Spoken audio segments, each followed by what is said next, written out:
دا ویډیو هغه ذمهدار ته دی یا پلار ته دی چې هغه خونې سرپرست دی. تاسو ته پاته د عید شپې ورځې دي. دغه عید شپې ورځو کې زه والدینو ته یم، زه د خونې ذمهدار ته یم چې په خپل بچي، په خپل بچیو، په خپل وریارو دغو نه د ډېر زیات پام وکړئ.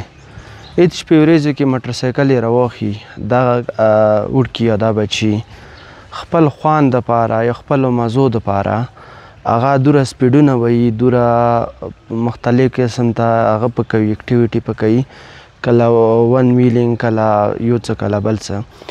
بېګا که تاسې لیدلي بازار کې یا بازار سسته دسته خواو شاو علاقو کې کوم باد حال روانو د موټرسایکل والا څه یو موټرسایکل باندې به 3 کسان، 4 کسان یا 2 به په ناست وو. هغوی څه مډل سپیډونه والو یا څه مډل ته بزۍ په والې. دا خپلې زندګۍ سره یو گیم دی چې دا تا بچی کوي یا ما ورور کوي یا ما ترز به یې کوي. نو زه دغه څه ورته بچیو والدینو ته یا دغه بچیو ذمهدار خلکو ته چې دا سرپرست دي، هغوی ته زه دا التجا لرم چې پلیز د خپل بچي مو چې کوم دي دا لږ سنبال کوئ. که ته کور کې ټینیجر دی، 18 سال نه کم عمر دی، هغه ته سره موټرسایکل بیر کوه مه. که ته کور کې 22 سال پورې 25 سال پورې ووټ کې ویلې نه دی، څو کار یې نه وي موټرسایکل ما ویر کوه. او څه خل یا لږه په کار دی خونې کې ورته ښیانه ضروري دی.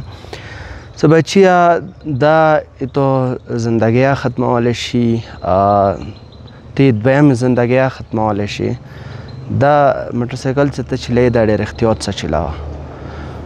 یو عجیبه ګیم یې ونه جوړ کړی د مین روډ کې به روان وي، ډروي بیا دغو خلکو ته یا پته لګي چې چا روډ باندې کور وي چې دغو څو شپو ورځو کې څه مډل ته سلنګسرو کې چې لګولي دي، او څه مډل سپیډونه، څه مډل خرې چکې ده په وایي.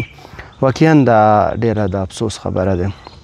یو پیرې بیا زه څوره والدین دي، څوره ذمهدار دي، هغوی ته د التجا لرم چې خپلو بچیو نه ډېر پام وکړئ. بېګیا ډېر غټ نقصان شوی دی، 2-3 وړکیو کې هغه شوي دي، مړه شوي دي، څوک زخمیان شوي دي. او دغه نه بیا رشتې خرابېږي، دغه نه علاقه خرابېږي، دغه کې عید شپه ورځو کې کومه خوشحالیان وي خلکو هغه خرابېږي. نو واسه پورې کوشش وکړئ چې خپلو بچیو ته موټرسایکل یا وال بیر کوئ مه. که بیر کوئ یا بیا لږه ښیانه ورته دا کوئ چې بچیه تیز سپیډ مه وایه، بچیه فضول ځایو ته مه اڅه، یا ځان څه 3-4 کسان مه کېنوه. څوره احتیاط سره چې لاړ شه، خپل بچیو تربیت پخپله وکړئ. کنی زندگی به دی بیا بل چو لاس کی وي، یا انداسې نورو خلکو زندګۍ بیا اندي لاس کې وي، بیا به یوه کړه سره به دا مختلفې یا څو قسم ته زندګۍ به یا فیملي به تباه کېږي.